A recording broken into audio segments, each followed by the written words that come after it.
बिस्मिल्लाहिर्रहमानिर्रहीम। अस्सलाम वालेकुम स्टूडेंट्स। उम्मीद है आप सब लोग ठीक होंगे, खैरियत से होंगे। सेकेंड ईयर होप्स हो कि आप लोगों ने प्रीवियस काम कंप्लीट कर लिया होगा। आज हम एक इंटरेस्टिंग टॉपिक स्टार्ट कर रहे हैं, इंक्रीजिंग एंड डिक्रीजिंग फंक्शंस। जो स्टूडेंट्स तो नेक्स्ट आगे मैथ्स को लेके चलना चाह रहे हैं उनके लिए ये टॉपिक बहुत इंपॉर्टेंट है। जिस तरह लिमिट बहुत इंपॉर्टेंट था, क्योंकि नेक्स्ट क्लासेस में बहुत ज़्यादा मटेरियल आपको इंक्रीजिंग और डिक्रीजिंग फंक्शंस को भी डिस्कस करने वाली साइड पर लेके जाएगा। ओके स्टूडेंट्स, तो ये इन्फॉर्मेशन आपसे शेयर करनी थी। यूनिवर्सिटी ऑफ लाहौर के अंडर ये एक प्रोग्राम स्टार्ट हो रहा है, department of electronics and electrical system. Application देने के लिए आपकी क्वालिफ़िकेशन एफएससी या डीएई होनी चाहिए और 45% से अबव वाले स्टूडेंट्स दे सकते हैं। यानी अगर आपकी परसेंटेज 45% है या उससे ऊपर है तो आप अप्लाई कर सकते हो। बीएस भी हो रहा है इस सब्जेक्ट में और एमएस भी हो रहा है। लास्ट डेट अप्लाई करने के लिए 4 सितंबर है। ठीक हो गया। और स्कॉलरशिप बेस भी एडमिशन्स हो रहे हैं, तो आप कांटेक्ट करके अपने स्कॉलरशिप के हवाले से भी इंफॉर्मेशन ले सकते हो। ठीक है। और ऑनलाइन एडमिशन होगा कंप्लीट। आपको लाहौर आकर इसको अप्लाई करने की ज़रूरत नहीं, बल्कि आप घर बैठे इसके लिए ऑनलाइन अप्लाई करेंगे। And no entry test.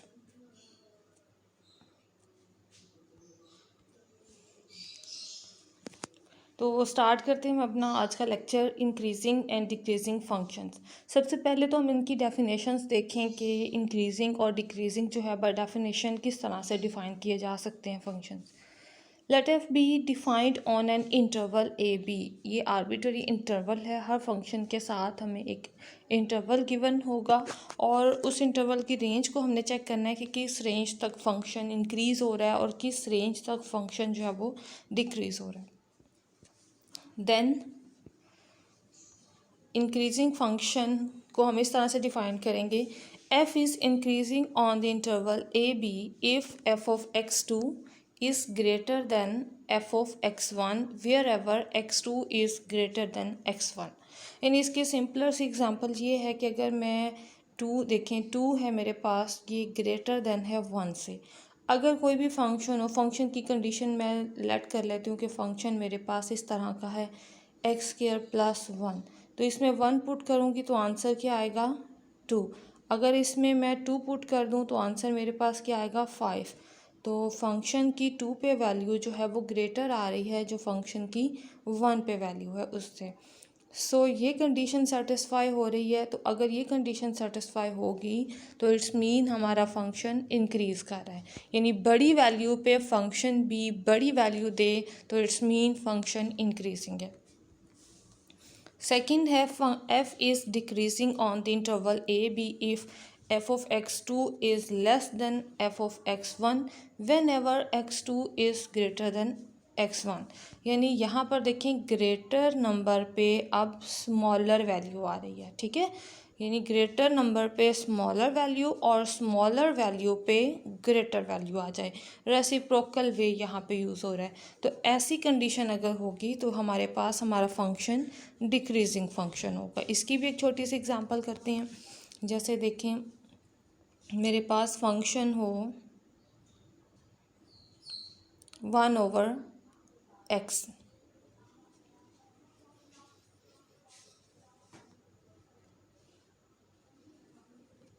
1/x ज़रा कॉम्प्लिकेटेड हो जाएगा, पॉइंट्स में वैल्यूज़ डिस्कस करना पड़ेंगी, तो फंक्शन चेंज कर लेते हैं। f of x is equal to 1 - x²। इसको डिस्कस करते हैं। तो देखिए, आर्बिट्ररी मैं कोई से पॉइंट लेती हूँ। लेट्स सपोज इसकी डोमेन हमारे पास है 0 से इन्फिनिटी। अब 0 से इन्फिनिटी तक की डोमेन में से कोई से भी 2 नंबर ले लें। ये मैंने ले लिया, एक 2 ले लिया और एक मैंने 3 ले लिया। अब फंक्शन में पुट करें यही values. f of 2 is equal to, सारा रिज़ल्ट सॉल्व करें तो -3 आंसर। अगर इसी में मैं 3 पुट करूँ तो मेरे पास आंसर आ जाएगा -8। यहाँ से आंसर आया -8, यहाँ से आंसर आया यहाँ से -3, यहाँ से -8। ये 2 वैल्यूज़ हैं हमारे पास। तो स्टूडेंट्स देखें, बड़ी वैल्यू पे छोटा आंसर आ रहा है। -8 इज़ लेस देन -3, तो फंक्शन की वैल्यू वही बन रही है हमारे पास। 3 इज़ ग्रेटर देन 2 के लिए फंक्शन की वैल्यू तो छोटी मिल रही है। तो ये कंडीशन अगर हमारे पास फुलफ़िल होगी तो इट्स मीन हमारा फंक्शन डिक्रीजिंग फंक्शन है।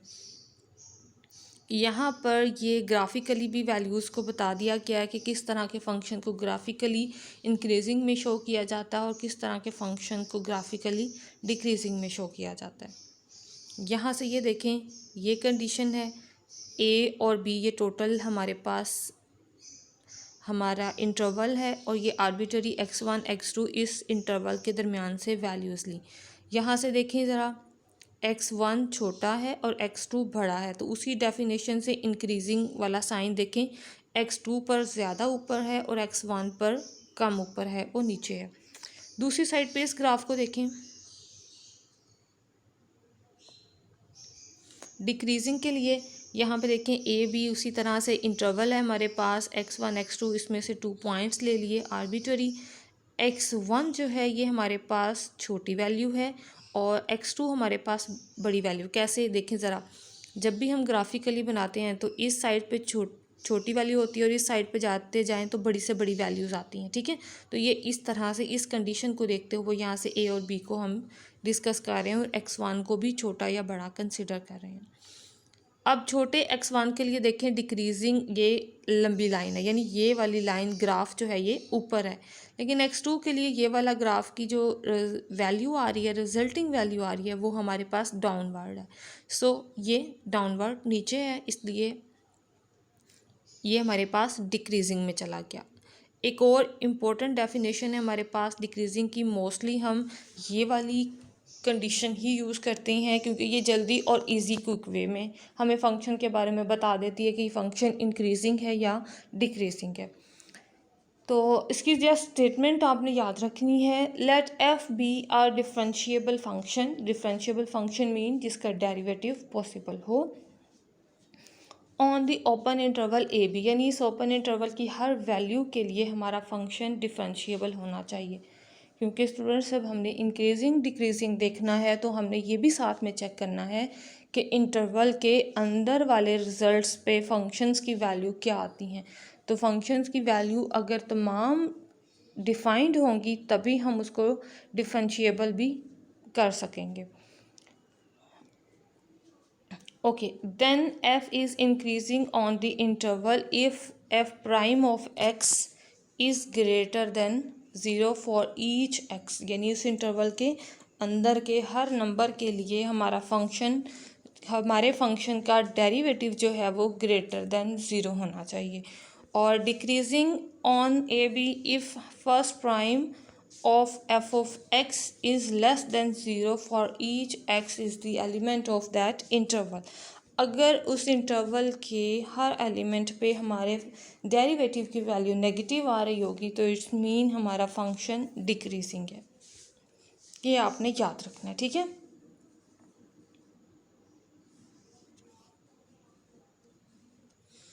एक इम्पोर्टेंट डेफिनेशन ये भी है, any point where f is neither increasing nor decreasing is called a stationary point। यानी ऐसा पॉइंट जिससे हमें ये अंदाज़ा ही ना हो सके कि फंक्शन इंक्रीज़ कर रहा है या डिक्रीज़ कर रहा है। अभी जो आपने लास्ट प्रीवियस डेफिनेशन पढ़ी उसमें आपने यही बात पढ़ी कि फ़र्स्ट प्राइम जो है वो ग्रेटर देन ज़ीरो हो या first prime less than zero हो। ग्रेटर देन ज़ीरो हो तो इंक्रीजिंग, लेस देन ज़ीरो हो तो डिक्रीजिंग हो जाएगा। अब अगर इक्वल टू ज़ीरो आ जाए तो जिस वैल्यू पे डेरिवेटिव इक्वल टू ज़ीरो आ जाएगा वो हमारे पास स्टेशनरी पॉइंट आ जाएगा, क्योंकि उस पॉइंट पे हमें कुछ भी आइडिया नहीं हो रहा कि हमारा फंक्शन इंक्रीजिंग है या डिक्रीजिंग है, ठीक है। तो चलें स्टार्ट करते हैं इससे रिलेटेड कुछ क्वेश्चंस, ताकि आपको इस मेथड का और इंक्रीजिंग डिक्रीजिंग कॉन्सेप्ट का कुछ मज़ीद आइडिया भी हो जाए। तो स्टार्ट करते हैं एक्सरसाइज 2.9। क्वेश्चन नंबर 1 है, determine the intervals in which f is increasing और decreasing for the domain mentioned in each case, तो हर फंक्शन के साथ ये हमारे पास इंटरवल भी गिवन है, जिसे डोमेन भी कंसिडर किया जा सकता है क्योंकि ये एक्स की वैल्यूज़ हैं। तो डिस्कस करते हैं सबसे पहले हम साइन एक्स फंक्शन को ही, और ये टोटल 4 पार्ट्स हैं हमारे पास जिन्हें हमने यहाँ सॉल्व करना है।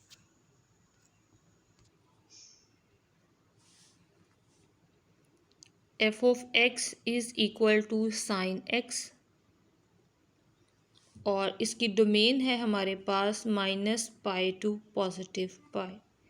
तो स्टूडेंट्स नोट करें ज़रा, साइन एक्स जो है हर इंटरवल में इसकी वैल्यू चेंज होती है, और पॉजिटिव नेगेटिव साइन के अकॉर्डिंगली भी क्वाड्रेंट डिफरेंट होते हैं। तो आप इस सारी वैल्यू को क्वाड्रेंट वाइज जो है वो चेंज कर लें।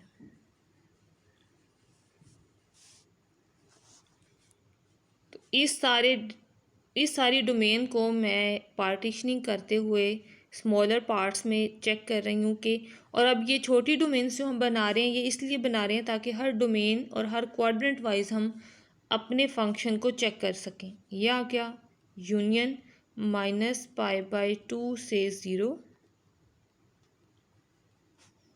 फर्दर है 0 से पाई/2, और लास्ट क्वाड्रेंट बनता है पाई/2 टू पाई। अब हम यहाँ पे डेरिवेटिव टेस्ट अप्लाई करेंगे। ठीक है, डेरिवेटिव टेस्ट डायरेक्टली और इजीली अप्लाई हो जाता है, इसलिए हम डेरिवेटिव टेस्ट अप्लाई करेंगे। फॉर डेरिवेटिव टेस्ट,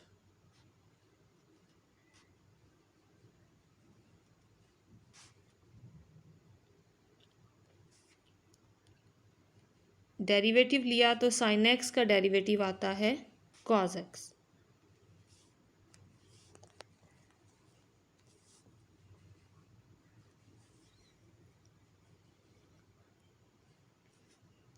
और अब हम अप्लाई करते हैं सबसे पहले पहला क्वाड्रेंट जो कि है -पाई से -पाई/2।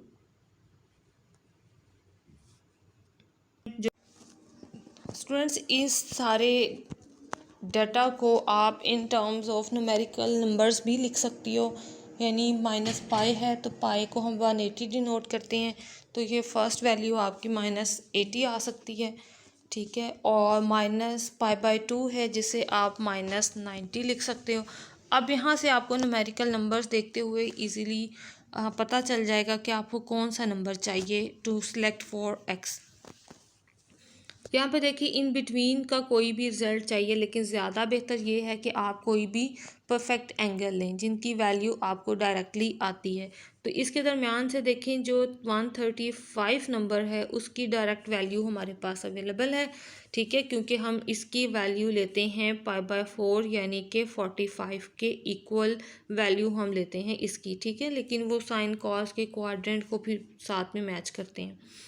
अब यहाँ से देखिए, मैं अगर यहाँ से इस इंटरवल से -35 चूज़ करती हूँ तो -35 इज़ इक्वल टू होता है -3 पाई/4। ये वैल्यू आप याद भी कर लीजिएगा अगर आपको ऑलरेडी पहले नहीं आती तो। अब ये रिज़ल्ट आप कॉस के लिए चूज़ करें, कॉस यानी अपने फंक्शन के डेरिवेटिव के लिए। एफ प्राइम ऑफ एक्स, आप कोई और वैल्यू भी यहाँ ले सकती हो। ठीक है, -3 पाई/4। ओके स्टूडेंट्स, नेक्स्ट अब देखें, कॉस के साथ अंदर एंगल में आ रहा है नेगेटिव साइन। कॉस की डेफिनेशन कहती है अगर एंगल के साथ नेगेटिव नंबर है तो वो नेगेटिव रिमूव हो जाएगा, वो अपने पॉजिटिव एंगल के आंसर के इक्वल होगा। ठीक है, लेकिन अगर साइन होगा तो हमारे पास ये नेगेटिव साइन बाहर आ जाता है, कॉस हो तो ये माइनस रिमूव हो जाता है। अब देखेंगे सिंपल पॉजिटिव 135 रह गया, तो 135 किस क्वाड्रेंट का एंगल है? सेकंड क्वाड्रेंट का। सेकंड क्वाड्रेंट में तो कॉस की वैल्यू नेगेटिव होती है जबकि साइन की पॉजिटिव होती है, तो कॉस की नेगेटिव है इसलिए हम यहाँ पे नेगेटिव साइन अप्लाई करेंगे। और अब समझे ये वाला 3 यहाँ से रिमूव हो गया। ठीक है, बाकी रहेगी वैल्यू पाई/4 की, तो पाई/4 इज इक्वल टू है 45 पे आंसर आता है 1/√2, दैट इज़ लेस देन 0। सो हमारा फंक्शन इस इंटरवल पे डिक्रीज कर गया। अगर आपको ये वाला एंगल फाइंड करते हुए मुश्किल आ रही है और इतनी वैल्यूज़ आपने ये भी आपको याद, तो आप डायरेक्टली क्या कर सकते हो, यहाँ से आप इस सारे इंटरवल को इसी तरह न्यूमेरिक नंबर में चेंज करें और फिर आप इसमें से कोई भी वैल्यू आप यहाँ पुट कर लें, जैसे 135 कोई ले लें और कैलकुलेटर से इजीली डायरेक्ट वैल्यू फाइंड करके आप फाइंड कर सकते हो कि यहाँ पर आंसर क्या आ रहा है। लेकिन कैलकुलेटर आपको पॉइंट्स में वैल्यू देगा। डजेंट मैटर, एक्चुअली आपको वैल्यू नहीं चाहिए, आपको ये रिज़ल्ट चाहिए कि पॉजिटिव आता है या नेगेटिव आता है, ताकि आप बता सकें कि ये इंक्रीज़ है या डिक्रीज़ है। चलें जी, अब नेक्स्ट इंटरवल की तरफ जाते हैं और हमारा नेक्स्ट इंटरवल है -π/2 to 0। अब ये इंटरवल मैचिंग करें न्यूमेरिक नंबर से तो ये आएगा -90 to 0। और इन बिटवीन नंबर्स कौन कौन से हैं, अब तो यहाँ से और भी ज़्यादा आपको खुद भी आइडिया हो रहा होगा। आप 60 ले सकते हो, -45 और -30, यानी जिनकी परफेक्ट वैल्यूज़ हैं वो ज़्यादा बेहतर है। तो आर्बिट्ररी इनमें से कोई भी वैल्यू आप ले लें। ओके, अगर -60 ली जाए तो वो किसके इक्वल आएगी, -π/3 के इक्वल। तो ये आर्बिट्ररी मैंने एंगल यहाँ से चूज़ कर लिया, जो अब मैं इस डेरिवेटिव में पुट करूँगी।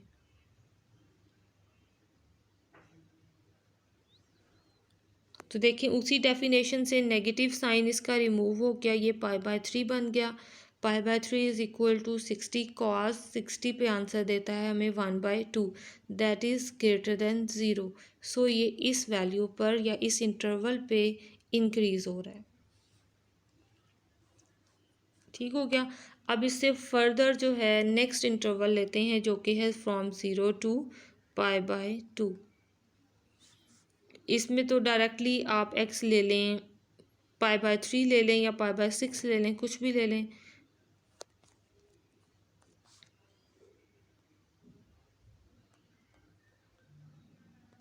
Is equal to cos x। तो cos x की जगह पर x की वैल्यू लगा दें। अब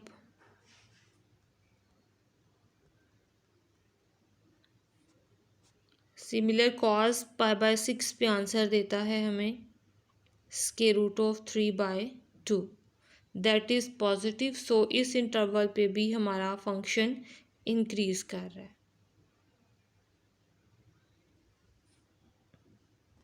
अब इसका लास्ट इंटरवल है π/2 to π। इसमें से भी 3π/4 एंगल चूज़ कर लेते हैं। 3π/4, तो यहाँ से हमारी वैल्यू चेंज हो गई cos 3π/4। तो ये भी हमारे पास सेकंड क्वाड्रेंट है, सेकंड में तो cos की वैल्यू नेगेटिव होती है। सो -1/2 और ये है लेस देन 0। सो ये इस इंटरवल पे डिक्रीज़ कर गया। तो स्टूडेंट्स हमारा इंटरवल इंक्रीज़ कर रहा है इन दोनों इंटरवल्स पे। इन दोनों इंटरवल पे हमारा फंक्शन इंक्रीज़ कर रहा है। चेक भी कर लेते हैं ऊपर से भी, ताकि हम यहाँ पे फुली डिटेल्ड वैल्यू लिखें। ठीक हो गया। और बाकी वाले रिजल्ट्स पे, बाकी जो दो इंटरवल हैं उन पे ये डिक्रीज़ कर रहा है। -π to -π/2 एंड π/2 to π, इस पे ये फंक्शन डिक्रीज़ कर रहा है। और स्टूडेंट्स ये जो स्टार्टिंग में हमने इंटरवल्स बनाए हुए थे, इन्हें आप चाहे तो सिर्फ कोमा में लिखें, चाहे तो यूनियन में। और ये मैंने यूनियन यहाँ पे क्यों अप्लाई किया था, ये मैंने इसलिए अप्लाई किया था कि ये तमाम की जो यूनियन है, इन तमाम की यूनियन वो इज़ इक्वल टू है -π, π के इक्वल। ठीक हो गया। और लास्ट पे जो अभी हमारे पास आंसर आया है यहाँ पे, ये इंटरवल देखें ये क्लोज भी किया जा सकता है, क्योंकि इनकी यूनियन जो है वो इक्वल टू है -π/2 टू π/2 कंबाइन की जा सकती है, लेकिन ये नीचे वाला सेट जो है ये कंबाइन नहीं किया जा सकता। तो ये जो कम्बिनेशन है इसको कंबाइन ऐसे इस तरह से लिखें, और ये लिख सकते हैं हम कि ये इस इंटरवल पे इंक्रीज़ कर रहा है। तो स्टार्ट करते हैं अब सेकंड वाला पार्ट। सेकंड पार्ट है f(x) is equal to cos x, और इसके लिए हमारे पास इसकी डोमेन है -π/2 टू π/2। इसको हाफ कर लें तो ये आएगा हमारे पास π/2 टू 0 एंड 0 टू π/2। फंक्शन का डेरिवेटिव ले लें तो cos x का डेरिवेटिव आ गया -sin x। अब पहले इंटरवल को चूज़ करते हैं और इसकी वैल्यू पुट करते हैं हम अपने डेरिवेटिव में। इसमें से आर्बिट्ररी x यूज़ कर लेते हैं -π/4,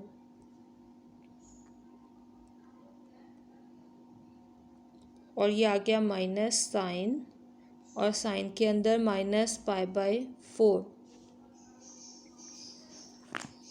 अब साइन की डेफिनेशन कहती है कि अगर अंदर नेगेटिव एंगल हो तो वो बाहर आ जाता है। ठीक है, ये जो अंदर नेगेटिव साइन लिखा हुआ है ये बाहर आ जाएगा। तो बाहर माइनस माइनस पॉजिटिव हो गए, और ये आ गया साइन π/4, और साइन π/4 पे आंसर आता है √1/√2, दैट इज़ पॉजिटिव। सो ये इस इंटरवल पर इंक्रीज़ कर रहा है। और अब हम अपना इंटरवल चेंज करें तो इंटरवल है नेक्स्ट 0 टू π/2। फंक्शन में इसकी वैल्यू दरमियान से कोई भी पुट कर सकते हो आप।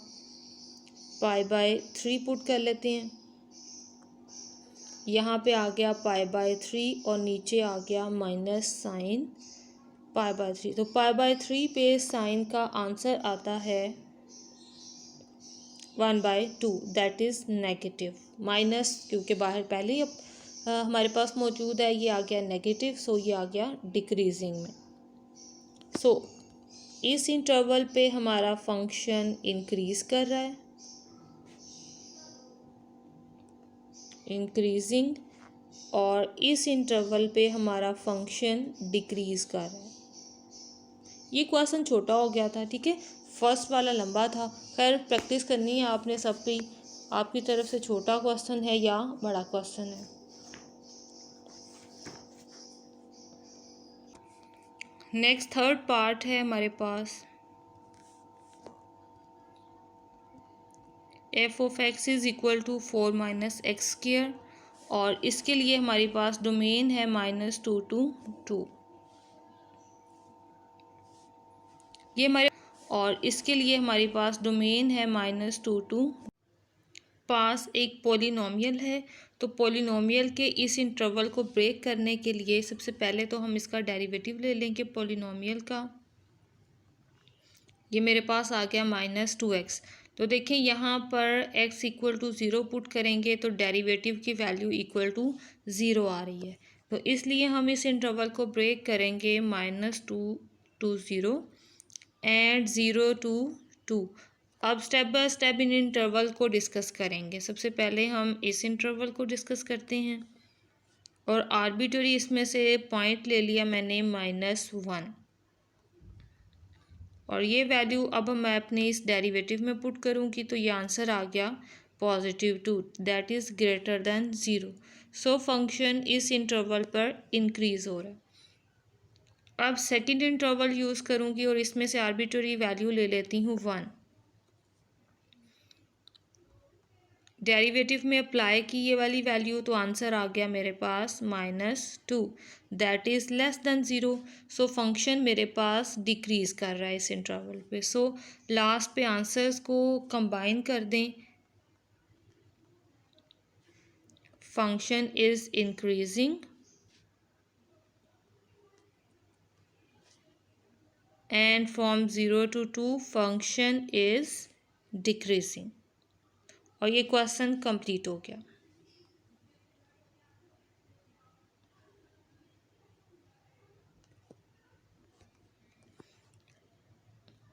अब लास्ट वाला फोर्थ पार्ट है, इसको ट्राई करते हैं।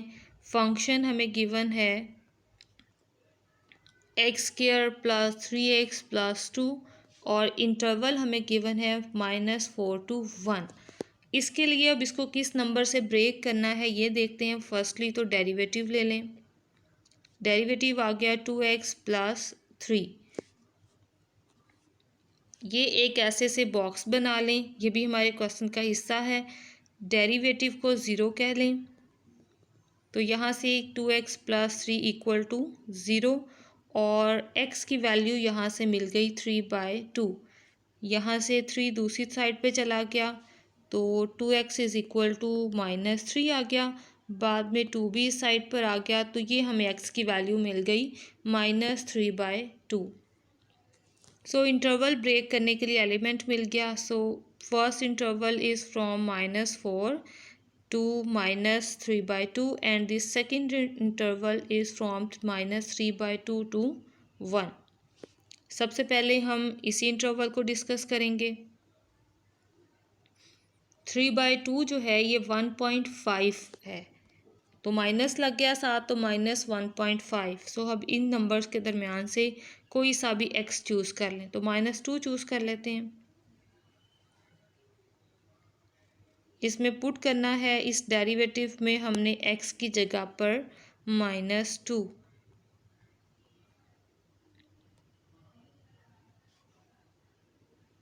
-4 + 3 आंसर आ गया -1 दैट इज़ लेस देन 0। सो हमारा फंक्शन इस इंटरवल पर डिक्रीज़ करेगा क्योंकि नेगेटिव नंबर आ गया, डिक्रीजिंग। दूसरा इंटरवल ट्राई करते हैं दैट इज़ फ्रॉम -3/2 to 1। इसमें से पहले एलिमेंट चूज़ कर लें। यहाँ से एलिमेंट चूज़ कर लेते हैं x = 0।